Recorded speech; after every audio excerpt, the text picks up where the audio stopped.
involved in an embarrassing scandal. It seems some of his female clients and employees have accused him of spanking them. Scott Rappaport with our story. He pulled me over his knee and spanked me. He said that I'd been a bad girl and that I needed to be spanked.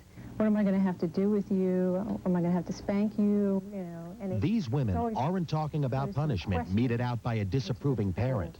They are talking about the allegedly outrageous conduct of one of Easton, Maryland's most prominent citizens, attorney George Goldsborough.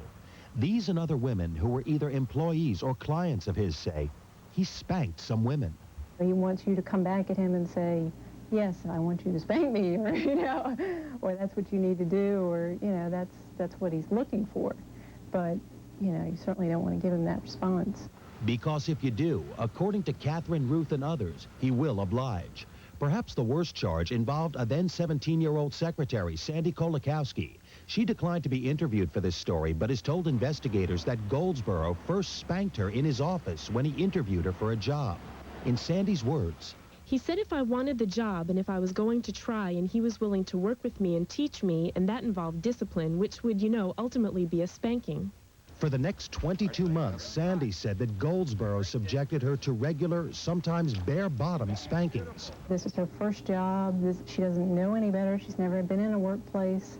And this man is treating her like he's, you know, trying to discipline her like a father or grandfather, and she doesn't know any better. It is alleged that Goldsborough's spanking dates back at least to 1979. But no one, including the women involved and other lawyers in his office, did much about the allegations for years. The attorneys would warn new secretaries that, you know, he may try and make these comments, and that you'd certainly want to say, no way, you know, you're not going to touch me. Secretary Ruth Thomas says Goldsborough would sometimes pat her bottom as she walked by, but she says she managed to avoid being spanked.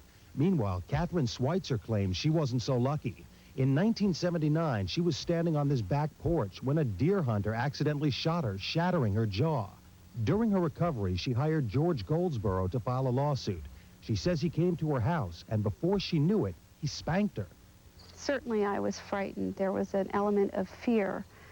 The actual action upon me was not violent in nature. It wasn't as a spanking that maybe one receives as a child. I don't really know what it was. It was so bizarre, so unexpected, so out of context. Not knowing how to react, she let it go. But months later, Catherine was in Goldsborough's office when she told him she was engaged to be married. And I thought he would be happy for me.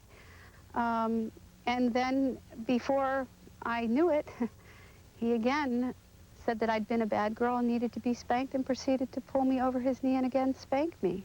3 years after Catherine's case against the hunter was settled out of court, she says she received a phone call from another attorney in Goldsborough's office. And he came out with, have you ever been spanked by Mr. Goldsborough? Well, I was pretty shocked that he called me with that, and I said yes. The lawyer told her that other women had complained about Goldsborough and asked if she would be willing to testify. Catherine agreed, but never heard from the lawyer again. So in 1989, she filed a complaint with the Maryland Attorney Grievance Commission. As the investigation proceeded, Catherine was surprised to learn how many people knew about Goldsborough's alleged conduct. They didn't begin to investigate it until I filed my complaint. Why did it take so long? We wondered the same thing, but no one from the law firm, including Goldsborough himself, would agree to an interview.